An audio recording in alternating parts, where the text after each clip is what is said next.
Hello everybody, it's your boy, the Fantasy Football Almanac, back out with another best ball draft video. Today we're hopping into Best Ball Mania 3. We got the third pick, meaning we're most likely not getting Christian McCaffrey here, which is a little bit unfortunate. I would have been fine with Jonathan Taylor or Christian McCaffrey. Definitely after this, there is a tier break. Now we have a choice between Justin Jefferson and Cooper Kupp. I gotta go Cooper Kupp here, I think at least. I think Cooper Kupp is just... Unless this guy goes Jefferson. I'm going to go Cooper Kupp here. Had the best wide receiver season of all time. I think Jamar Chase or Justin Jefferson are fine there, but Cooper Kupp just came off the best wide receiver season of all time. I just have trouble passing on him. Justin Jefferson, absolutely phenomenal wide receiver, could easily finish as the wide receiver one. But here, I'm fine taking Cooper Kupp at pick 3. If you guys do enjoy these type of basketball draft videos, please go down, leave a like on this video, leave a comment with the hashtag bestball on it so you can join the giveaway and subscribe to the channel. It would mean the world to me, and also you guys can absolutely destroy your league mates, destroy your coworkers, your office workers, everything like that. So please subscribe to the channel. You can always change your mind later. We got Austin Eckler, Derrick Henry, CD Lamb coming off the board at pick 8. Little bit early, a little surprising to see CD Lamb off the board this early, but CD Lamb, a very talented player, drafted, 17th for a reason. Very, very talented player for the Dallas Cowboys, and he's walking into an offense where it's pretty much just going to be him. I can't really see who else there is going to be here. We've got Diggs coming off the board at 9, a tiny bit late for Diggs. Nothing crazy, though. I imagine Dalvin comes off within the next 2 picks. Saquon's not going to make it back to us. Joe Mixon's not going to make it back to us. These guys will be off the board beginning of round 2. Deebo Samuel won't make it back to us most likely, although I have had some teams where I have put together Deebo Samuel and Cooper Kupp. It feels insane. I love it. Saquon Barkley coming off the board at pick 11. I had guys like Joe Mixon, Najee Harris, and Devontae Adams. That's crazy. I think Saquon Barkley is an absolutely phenomenal talent. You can make the same case for him as Christian McCaffrey. His ceiling is higher than pretty much anybody else going ahead of him, except for Christian McCaffrey. Christian McCaffrey's ceiling is slightly higher. These are both guys that have that Todd Gurley-like ceiling, so it makes sense to be drafting him for that $2 million. People are pretty much just going to be ignoring injuries at this point now. We are a month away from the season, so it does make sense. And Saquon Barkley's workload has been announced to be huge. People are saying he's all over the field, so it does make sense why he's being drafted there. And I don't really mind it, to be honest. I think it does make sense. Joe Mixon, notably, still on the board at pick 16. I think he'll come off soon. The same thing with Deebo Samuel. I think they will both come off soon. Aaron Jones' ADP pretty much is leveled out. I think there are definitely cases for him to go higher because he's got no Devontae Adams now. But then there's also cases for him to go lower because he does have A.J. Dillon stepping into another year of work. A.J. Dillon outsnapped Aaron Jones the second half of the season. Well, I don't know if that's going to be the case again. Aaron Jones could easily maintain around a similar target share. Alvin Kamara coming off the board as well. A guy I was really eyeing up here, but we will most likely be taking Mark Andrews. A guy I really, really like in this range, if he's still on the board. A guy I think I'm going to be grabbing everywhere in this range. I think he's definitely a really, really talented player. A guy who might be falling down these boards just a tiny bit, but I'm okay with that. I'm more than okay with that. Because, he had 1,361 yards last year. He had the 6th best tight end season of all time. And his situation has only gotten better. And now he will hopefully have Lamar for a full season. Mark Andrews is an absolutely phenomenal pick here. If not, I'm fine taking Mike Evans. Mike Evans does come off the board, though. So we're taking Mark Andrews here. There are 3 running backs we like, and there's also Tyreek Hill on the board. Any of these 4 guys I would be fine with. I imagine very highly experienced people, they love A.J. Brown. Javonte Williams comes off the board. There is a chance we can get one of these 4 backs, though. Or one of these 2 backs, or Tyreek here. We just need 1 reach. I would love Tyreek here. I'm not a huge Tyreek guy this year. I think it is possible that Waddle does outproduce him in this offense, but at the same time, Tyreek Hill, absolutely phenomenal talent. A.J. Brown does come off the board here, meaning we are getting one of these 2 guys. Whichever one I'm fine with. I don't care. I literally have no preference, honestly. I guess I slightly prefer Leonard Fournette here, but at the end of the day, really, I'm fine with either. Favre for Prez, taking a sweet time yet again. mean, this is an interesting team. I feel like I see this a lot. Christian McCaffrey and Javonte Williams. It's an interesting team. Michael Pittman is off the board. We're gonna take nah. You know what? We're gonna take Nick Chubb here. Nah, we'll take Leonard Fournette. The reason why I have such a debate, I have taken Leonard Fournette probably more than Chubb here. So that's why I was kind of thinking Chubb. Because I do need to balance out my exposures just a tiny bit, but I've never really had Leonard Fournette and Cooper Kupp. Usually when I get Leonard Fournette, it's him and Jonathan Taylor or him and Christian McCaffrey. So I'll take a new combination and get Cooper Kupp and Leonard Fournette. I do like this team a lot. It's really, really balanced. I mean, we have potentially the best tight end, the best wide receiver, and the fifth best running back last year. And he only played 14 games, or he was the sixth best. Either way, I mean, very, very balanced approach here. Here at 46, I mean, honestly, I'm kind of hoping for Lamar. Not a guy I generally take, but getting the Mark Andrews Lamar stack would be nice. Maybe at 51, I would prefer him because I could get a better guy at 46. Whoever that may be. Nick Chubb coming off the board. Wow, 3 RBs here. Austin Eckler, Aaron Jones, and Nick Chubb. This guy doesn't have to draft a running back for the entire rest of the draft at this point, pretty much. Which is kind of nice in a way. It is pretty interesting to see Josh Allen coming off the board, pick 28, a guy I think is kind of crawling up these boards a little bit. And I really do understand why. I think Josh Allen is the only quarterback I can trust to take in this range. Around here, I think he starts to become a value around the 309, where this guy is right now, especially if you compare him up with Diggs. Here, I'm not too huge of a fan on these early round stacks. Like, if I were to pair up Mark Andrews and Lamar, it'd be cool, but there's so many other teams who have a similar stacking that I don't think it's really worth it unless you're getting Lamar to value. I can't justify taking him at 46 here. Pat Mahomes comes off the board at pick 33. Don't really know why he did that. There's no stack to be made. He reached, 2 rounds at this point almost in terms of ADP. I don't know what Mahomes' exact ADP is, 52. So yeah, he reached nearly 20 picks. Justin Herbert coming off the board as well. Okay, so we're in a position where quarterbacks might be flying off this board. Not too sure. It is possible it creates a little bit of a scare, but it is also possible that value falls to us at pick 46, value falls to us at pick 51. I pick 70, we're just going to be taking Trey Lance most likely anyways, so we're fine. We're fine there. I'm not too worried. Mike Williams comes off the board. We're 9 picks away.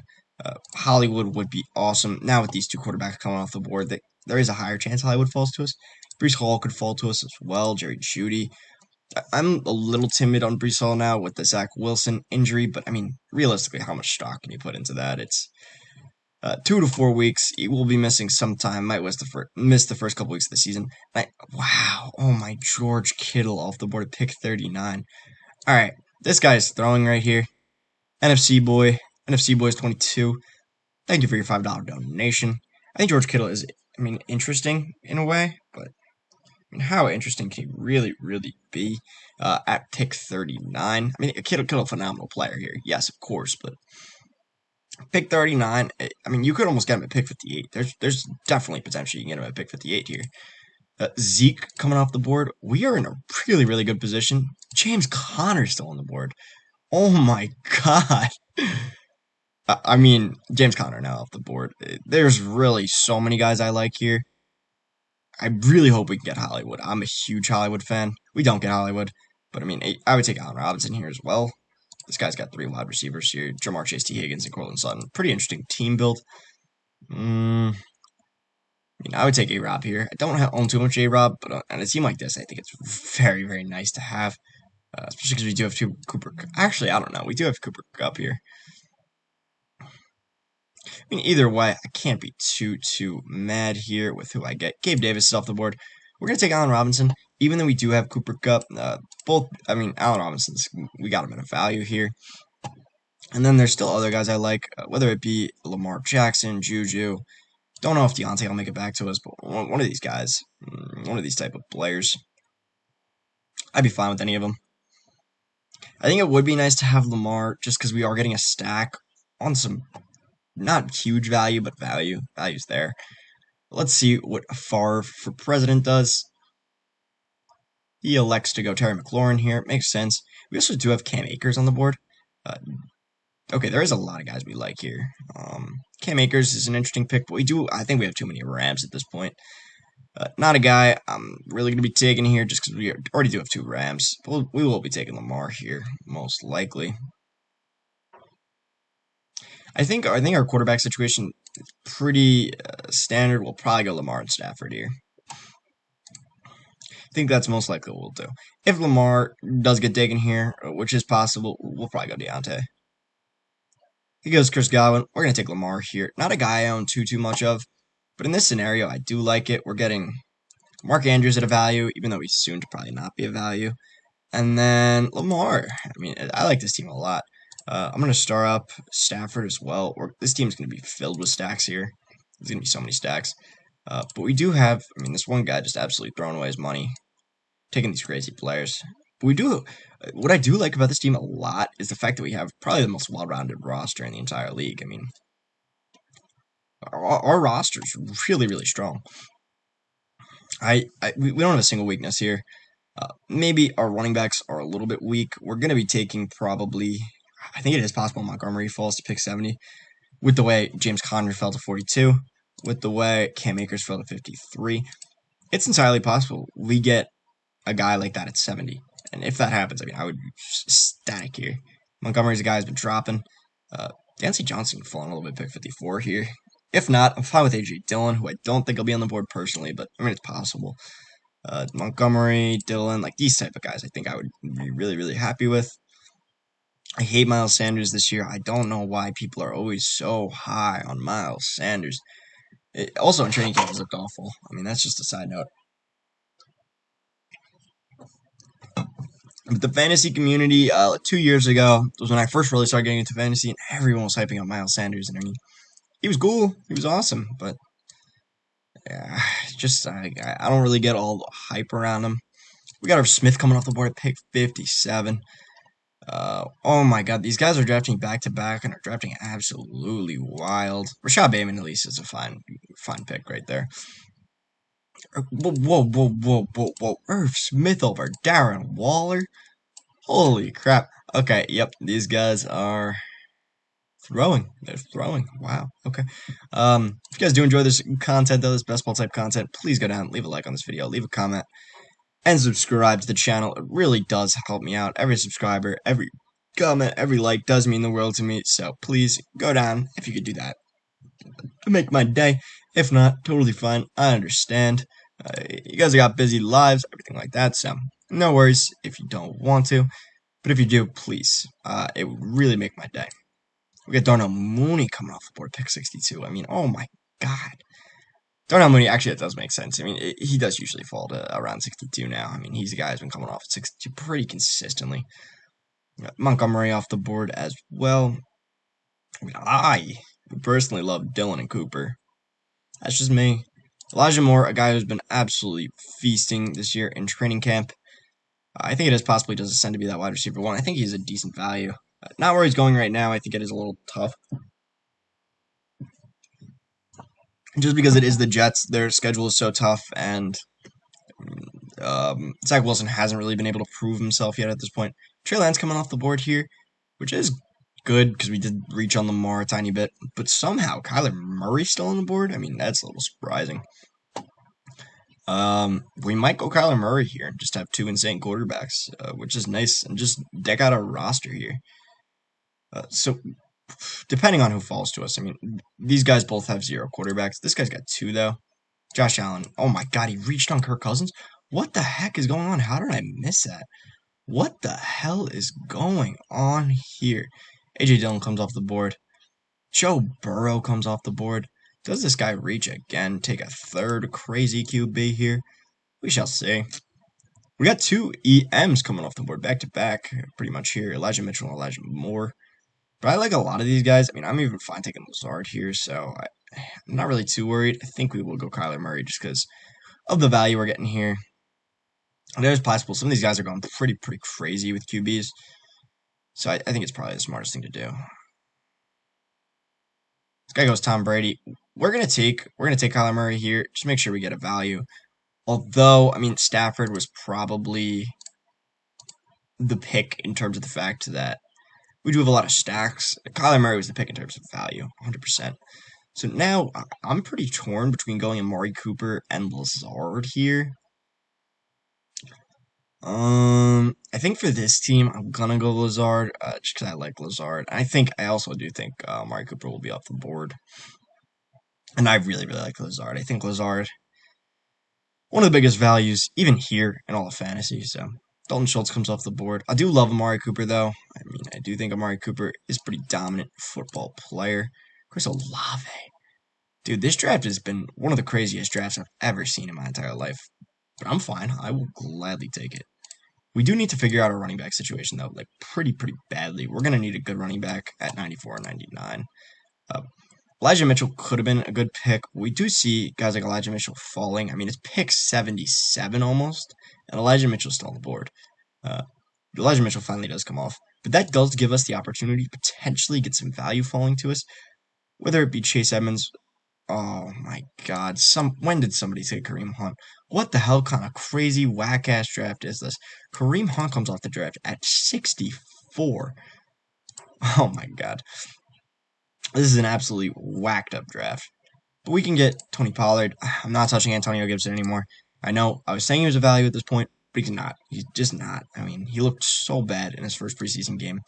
I think it's impossible to call him a value at this point. Normally, I don't put too much stock in a preseason, but Antonio Gibson is one of the few players that really, really needed to have a good preseason here. I mean, they brought in Brian Robinson, J.D. McKissick. They went out and poached from the Bills, or getting from the Bills. So I mean, he needed to have a good preseason, and he didn't. He fumbles in practice. He fumbles in his first preseason game. He starts running with the backups. I mean, it's something that's really, really scary. And just from a logical point of view, don't take Antonio Gibson here. I think Antonio Gibson will probably go to one of these troll teams here. Maybe. I really don't know. But these troll teams. Oh my, Derek Carr. Chase Edmonds, you freaking asshole. Amari Cooper's still on the board, though. Really interesting. Clyde's still on the board as well. There are still some guys that I think are pretty good that are on the board. Also, if you guys want 20 corn side dishes with 3 stops or less, you know where to go. You see that article. but seriously, though, if you guys do enjoy the content, please go down, leave a like, leave a comment below. Be sure to include hashtag BestBall so you can join the giveaway for $50 to Underdog, and subscribe to the YouTube channel. If you guys do enjoy the content, holy shit, Amari Cooper at 85. I mean, that's just disgusting. That's absolutely atrocious. Russell Wilson off the board as well, so it is looking good that we took some quarterbacks here. We just need some value to fall. We desperately need this running back value to fall. I really hope Pollard can make it back to us. That would be beautiful. Pollard and Clyde I would take back to back. I would be fine with that. If it happens. I mean, if it doesn't. Oh my God, and DeAndre Hopkins is still on the board here as well. And we do have Kyler. I mean, I really hate to say it. We need running backs here. But if DeAndre Hopkins makes it back to us, which I don't think he will. But if he does, he doesn't. Yeah, okay. Makes sense. Antonio Gibson's still on the board here. Somebody take him. Clyde off the board. Oof. Painful. A little bit painful. Christian Kirk. This guy only has one running back, and it's Ramondre Stevenson, so I think we're about to get sniped here on Pollard. And at this point, we're in a little bit of a predicament. I mean, I don't really want to take any of these guys. I mean, I could take James Cook here. I think James Cook's probably the move. But maybe TJ Hawkinson as well, just to secure our second tight end spot. Even though we really don't need it that much. We'll get that coming off the board. Oh, this guy has 3 QBs. I mean, that's just insane to me. Because he took Kirk Cousins and Josh Allen on the same bye. This guy is absolute wildin'. He's on some crazy, crazy drugs right now. Or he's 10 miles ahead of me. One or the other. I mean, there's just really no in between with how crazy this guy's drafted. But as long as he doesn't snipe me on Tony Pollard, I'm fine with it. If he does snipe me on Pollard, though, I mean, he's dead to me. Let's see who he goes with, though. Because if we can get Tony Pollard as an RB2, I mean, I'm fine with that. And then we take Madison or someone as an RB3. Pretty much just hope for... Okay, so we get Tony Pollard here. Which is really nice. So now we have a decent running back core. Really, really good quarterbacks. I mean, we don't need another position besides running back. and wide receiver here. Realistically, we should probably take. I was gonna say T.J. Hawkinson, but it's probably good we didn't. I can't take Gibson. I know he's gonna drop low, but I just can't do it. I can't rationalize it in my brain. We're probably gonna take James Cook here. A guy I think is gonna continue to go up in terms of ADP, so we'll get him now while we can. And give us our third running back spot here, potentially. Because there are a lot of other wide receivers that I like here later, so we'll take them. I wonder if there's somehow like any Deshaun Watson news. Yeah, no, there's no Deshaun Watson news. It doesn't explain why Amari Cooper went so low. There's no news. Yeah, James Cook's the move. Not Stafford. James Cook. So now we got 3 running backs here. Our tight end could be anybody. I was gonna say Irv Smith, but doesn't look like we're getting Irv Smith here. We're just gonna be targeting wide receivers and running backs for pretty much the rest of the draft. If we can get a value though at tight end, we'll take it. But I don't imagine. I mean, I would take a Cole Kmet. I think honestly, and then tackle the rest of my running backs and wide receivers here, because I mean, this is legitimately a team that can win a lot of games. I think Tony Pollard, a guy who reminds me a ton of AJ Dillon, and I really like AJ Dillon this year. Both of these guys have standalone value. They're backups in their offense, sure, but they're backups with a ton of upside. If either of their quarterback or running backs go down, I mean, they catapult to be top 5, top 10 guys, both of them. They're both heavily utilized in the passing game. I mean, especially Tony Pollard is a guy who is getting looks at wide receiver, and you could start him as a running back. Obviously, our wide receiver core is insanely good. Getting Allen Robinson a 6-pick value is actually crazy to me. But there's a lot of guys. Antonio Gibson is still on the board. I really don't even want to take him at 118, to be honest. I'm just done. I'm washed with Antonio Gibson at this point. I mean, it's chalked with him. He's not gonna do shit. I wonder if what's his name? Christian Watson still fending off a roaming Romeo Doubs here.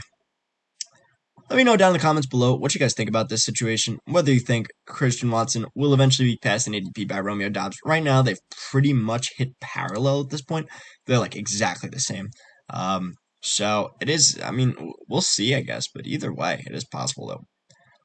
Romeo Doubs finally surpasses Christian Watson. I don't think he will, with the news now that Christian Watson is off the pup to be activated this Sunday. I mean, if he starts playing fairly well, I think that'll quiet down the Romeo Doubs just a tiny bit. But I still think Romeo Doubs will be viable in this offense, most certainly. So anything's possible, but we shall see. I mean, whichever one of these guys, I highly recommend taking both of them, because whichever one emerges as the wide receiver 2, you're going to be getting tons and tons of work out of. I mean, just absolutely phenomenal amounts of work. Also, let me know down in the comments below what you guys think of this team. It is a little bit more running back scared, with Leonard Fournette kind of being our hero, our B type of player, which is not something you generally have. But other than that, I mean, Kyler Murray and Lamar are phenomenal quarterbacks, great wide receivers, and a great tight end. I think we really came up as much as we could with what we have. I mean, I would also gladly take Rashad Penny here. Antonio Gibson off the board finally. I think Rashad Penny's probably the biggest value here. If he somehow makes it back to us, I mean, I would be shocked though. Like Rashad Penny, a guy who did go down with an injury, yeah, limited, but I mean, look at this: 119 attempts, 749 yards. If he gets the start this year in Seattle and stays healthy, I mean, a huge value right here. So I'm gonna take him most likely if he does fall to us. And then I like Rondell Moore as well, Tolbert. A lot of these guys I do really like. Actually, Madison's still on the board as well. I think with all these running backs falling so much, it is possible that they keep falling. We should scoop the value, though, with Rashad Penny here, and then we call it a day at the running back position. I think that's probably what we should do. If Rashad Penny even makes it to us. I mean, it's totally possible he doesn't. This guy's only got 2 running backs here, and Cam Akers and Elijah Mitchell. Pretty good backs, though. Rashad Penny does come off the board. Yeah, so we're going to wait. We're going to take Rondell Moore here, and then hope Tolbert makes it back to us. Gage, a guy who I think is really starting to become a value here, but I don't know if I want to take him over a guy like Tolbert, because Tolbert does have the opportunity to be the wide receiver 2, whereas when Godwin comes back, Russell Gage is relegated to that wide receiver 3 role, and both are in good offenses, so can't be mad either way. Tolbert is off the board, though. Like, Russell Gage's biggest hope is that Chris Godwin goes down and is not fully healed from his torn ACL, and Julio Jones still looks like terrible. That's pretty much the main hope for him. We're probably going to go Cole Kmet here, though. I think Cole Kmet's the move. Just secure a great tight end. 2, make sure our tight ends are really actually pretty strong here. Maybe we should have went with Madison, honestly. Because now our running back situation is a little bone dry. It's pretty terrible, to be honest with you. We might have to go with a guy. Honestly, I don't know why in this draft. Kind of feeling like taking Khalil Herbert. I don't know why. I don't even know if he will make it back to us. But I'm kind of feeling him. This draft. And, I mean, I think that's something you should do. You should diversify who you're taking as backups. Because, I mean, multiple backups are going to be, employed this season. And Khalil Herbert looked phenomenal when he was a backup running back. So I think taking him here is fine. We do have 4 pretty good wide receivers now. Pretty much the only other position we need to worry about a tiny bit is running back, and that's not even, like, terrible. So we're in a really good position here to end up succeeding. And probably, honestly, with the way these other people have been drafting, I feel really confident that we can win this league. I mean, we're definitely taking on these two fools. This fool who took Tom Brady after taking Kirk Cousins and Josh Allen. I mean, these are 3 guys who we assume are going to be giving us their money here. We got Russell Gage finally off the board. Joshua Palmer off the board. Julio Jones finally passing Russell Gage by 2 whole rounds almost at this point. Which is pretty interesting to see. I do think the upside with a guy like Julio is obviously higher because it's Julio. I mean, there's really not too much else that needs to be said. Julio Jones, one of the best receivers of our generation. Not hard to explain. Very talented guy. So that's pretty much why. All right, so Christian Watson and Romeo Doubs are on the board here at 145. I don't know who the heck we're going to take here. Whether it be Gallup. I do kind of like Gallup here. Potentially, if he does fall. I'm not too big on Mecole or Galladay. Look, why? Like, I don't think either of these guys are really going to be... I mean, Galladay at least fine, but they replaced Mecole with MVS. I mean, why take Mecole? Why? They paid MVS because they said, we don't like Mecole. So, don't get Mecole here. But I'd gladly take Gallup. I'll take Gallup here and then hope. Let me also see these running backs real quick. Gainwell I also like. Gainwell, a guy who's been getting a lot more traction in practice. He might not start this year, but I think he could take the job from Miles Sanders next year. More so in like dynasty leagues, I like him, but I mean here he's fine, especially if Sanders does go down, which is possible. He's a very small running back, so I mean it is possible, but also it is football. I mean so many different running backs get injured. It is good. We are seeing tight ends fly off the board here, which is nice, and we can get our guy Gallup potentially as long as we don't get sniped, which is possible. Libra's got a pretty interesting team. He got Rashad Penny at such a huge value here, and he goes Gallup. I think I'm torn between going Gainwell. No, we're going to go Christian Watson here, most likely. His ADP will probably be going back up, so we're going to take him here. John Dotson off the board. I mean, actually, I could go KJ Osborne and then hope he makes it back to us, but I'm not going to do that. I'm going to do it in the reverse order just because I think Christian Watson is a better player and has a lot more potential than KJ Osborne. KJ Osborne most likely relegated to the the wide receiver 3 in his offense. With the positive reports coming out about Thielen, I mean, Thielen is, what, 31 years old now, so it is possible Thielen does end up kind of succumbing to old age, whereas the odds are a lot less likely with Christian Watson. Or in Christian Watson's situation, he's really got Allen Lazard to compete with. Well, I also do think it's a value here. Getting both of these guys, if they end up being the wide receiver 1 in Allen Lazard and wide receiver 2 in Christian Watson, then I have both of these guys booming for an Aaron Rodgers-led offense. I mean, come on. What could be better than that? We're going to take Khalil Herbert here. Like I said, I don't know why Khalil Herbert's just calling my name. Now we got 4 running backs here. A lot of these guys do need injuries to succeed. But what can you do? I think these high ceiling, low floor teams are probably the way to do it here. I mean, his team doesn't even really have that low of a floor, realistically. Because at least Tony Pollard has a decent floor and a very high ceiling. James Cook, same thing. Decent floor, very high ceiling. Khalil Herbert, very low floor. I mean, his floor is basically non-existent, but his ceiling is really, really high. I wouldn't say it's all worldly high, but when he played, I mean, he looked really, really good out there. And then in the next round, I mean, we're just going to be eyeing up wide receivers on wide receivers now. We're done taking any other position in this draft. We don't need anything else. We don't need any other quarterbacks, any other tight ends. Maybe we could take another running back just because we do have this strategy, but I don't really think it's smart to. I do prefer the 4 running back builds here. I think it's probably the best build in the position we're in. KJ Hamler does come off the board. Little sad, but it's okay.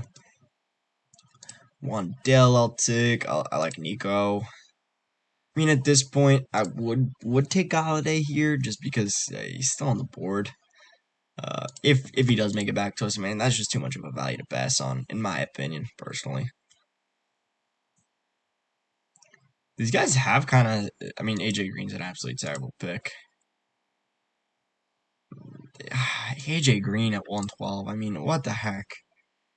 This team is just so strange. Brian Robinson at 135, at least that's fair because he is rising, but, I mean, come on. Van Jeff at 153, I actually do like that pick as well. Let me know down in the comments below what you guys think of these 2 teams, and also subscribe if you do enjoy this crazy best ball content and these crazy best ball teams, so you guys can absolutely destroy your league mates and win your championship. And also, please leave a like. I mean, that would just mean the world to me. Thank you guys so much. I do appreciate that. No, I'm asking a lot, but it really does mean the world to me, so thank you. We got Nico Collins finally coming off this board. At pick 156 here, 157 we got Njoku. Yeah, these 2 picks we're going to be taking wide receivers here. Just very high upside, guys. I mean, somehow, I was just going to say McKenzie's still on the board somehow. I think he's going to continue to rise. I mean, he's a guy who's, 1, in a Josh Allen-led offense. I mean, it's a pretty awesome way to start a sentence. And 2, he does project to be the starting slot guy over Jamison Crowder, which is pretty interesting. So I do think he will continue to soar up these boards here. We do somehow still have Kenny Galladay on this board. Nico Collins coming off before him. Kenny Galladay finally off this board. A guy I was kind of hoping fell to me, honestly, just because at that point he's got to be a value. If you get a guy falling 30, 40 picks, unless there's terrible news coming out about him, like Tim Patrick, for instance. Tim Patrick, he's fallen 30, 40 picks because he tore his ACL. But if there's not any terrible news and he's just falling 30 picks in your draft, take that player for the most part. I mean, obviously within reason. Also, Antonio Gibson's a guy who's going to be falling 20 or 30 picks for the next week. But don't take him. But within reason, I mean, just do your own type of analysis on it, and then once you realize, okay, this player is fine, people just aren't on him in this draft for whatever reason, take that guy. We're going to be taking Wandale here, too. Getting our second rookie, or actually our third rookie on this team. I do like taking quite a few rookies. Maybe I will actually be taking Pacheco here, because it is possible that he does start as the RB1 for the Chiefs. And I mean, if he does, it's pretty insane. I will gladly take a potential starting running back for the Chiefs here. lower my... Actually, I mean, it really wouldn't even lower my ceiling that much. If anything, it kind of brings my ceiling up a little bit. And then I don't have to draft any other positions for the rest of the draft besides wide receiver, too, which is really nice. Daniel Jones is off the board. I mean, I'm just taking him for pure upside here, though. And his ADP is something that will probably continue to rise. I mean, I probably prefer Clyde at his ADP to Isaiah. But at this point, Isaiah's a fine pick where he's going, just because he does have the upside. But he was a seventh round pick, pick 251. 22nd running back off the board. So realistically, I mean, the odds that he does get play time is pretty low. But the buzz around him is legit. I mean, he and Clyde Edwards-Helaire are the only two running backs that passed through training camp thus far. It's been a battle for the third spot between McKinnon and Ronald Jones, who comes off the board here. But I do like Clyde a lot where he's going. I mean, he's a guy I would have loved to have gotten here at 94. Clyde, a very talented back. Not really very talented, but in terms of the fact that he's in one of the best offenses in the entire league. And he does project to be the RB1 here. Last season, it was a little concerning because he was dealing with a shoulder injury that brought him down. And after that, I mean, everyone remembers the playoffs where he looked pretty bad and was pretty much replaced by Jerick McKinnon. But if he does return to the freshman year hype that we all had for him, for people who don't remember or weren't there for fantasy yet, Clyde Edwards-Helaire was coming off the board pick 9. Pick 9, ahead of many, many good players like Joe Mixon, Josh Jacobs, when Josh Jacobs had all that hype. I mean, he was going ahead of a ton of players. Completely fell off the map after year 1. Year 2, in my home league, he went in like the 3rd round. That's the round where he was going. Again, flopped. And it's now coming off the board in the 8th round. Nobody wants him here. Sometimes these players left for dead who you kind of forget about, like a Leonard Fournette last year, can come back and really make you happy if they end up outperforming, winning their job back, and becoming that running back 1 yet again. That's the same case with Clyde Edwards-Helaire. It's the same case with Isaiah here. Really, there is a battle. So I'll take as many pieces of the battle as I can because it's good to diversify, get your exposures up. In these uncertain situations where if somebody emerges and becomes the RB1, 1, you look like a genius. 2, you now have an RB1 that you got at a massive discount. Also like a James Conner last year. James Conner was the same thing. I mean, whether you're looking at James Conner or Chase Edmonds, both of them could have easily been the RB1. It just so happened that Chase Edmonds went down. And I mean, for Chase Edmonds owners, it's annoying, yes, of course. But for James Conner owners, it's like, let's go. So if you're doing these best ball drafts, try and get as much exposure as you can to these kind of players. That's the same thing I feel with Chase Edmonds. I think Chase Edmonds here is pretty much guaranteed the RB1, but he's being drafted as if there's still uncertainty as to whether Raheem Mostert's going to be taking some touches away from him, or Sony Michel's going to be taking touches away from him, when that is most likely not going to be the case. Paris Campbell's still on the board as well. A little bit surprising. But we will probably be taking Paris Campbell here if he does make it back to us, or Devin Duvernay I like as well. Jamison Crowder, a guy who's going to be dropping off the face of the earth here. I mean, I think it makes sense. I was taking him a little bit in the early, like June, May, but now that he's not the starter, there really isn't much point. That is the one problem with drafting early in May, June. A lot of teams still have to shake out their team structure, everything like that, so it is a little bit tougher to predict whether Jamison Crowder is getting that full-time job or not. But right here, we're in a position where we could get Paris Campbell to 20 pick with value. And Paris Campbell's a guy I like already, so I'd be fine with it if it does happen. If not, who cares? I mean, at this point, we're at the back end of our drafts here. And I do really like this team we've put together. It is a really, really good team. Headlined with Cooper Kupp. Not too bad of a team here. Whether Cooper Kupp or Justin Jefferson take this wide receiver 1 role, I personally think Cooper Kupp is just more likely to finish as the wide receiver 1 again, just because he had such an historic season. I mean, it is entirely possible that he doesn't, and Justin Jefferson does end up coming ahead of him, but I just can't do it now. Even if he didn't have a single touchdown last year, he would have been the wide receiver 5. I don't know how that stat would affect Justin Jefferson, but he was the wide receiver 4 with 8 or 9 touchdowns last year. So I really can't get behind Jefferson being one. I mean, obviously the talent is there, and I'm not going to debate you if you have Jefferson one, but I personally can't do it. KBass125 is on the clock here. Got a lot of wide receivers that I would consider pretty disgusting, but I mean, are probably good values. But anyways, that's probably going to be the end of the video. Thank you guys so much for watching. I really hope you guys did enjoy. Please let me know down in the comments below what you guys think of the team. And anything else you have your minds on in fantasy football. Subscribe to the channel. You can always change your mind later. And give this video a like. Thank you guys so much for watching. Really hope you guys have a great day, night, whatever it is by you. Thank you.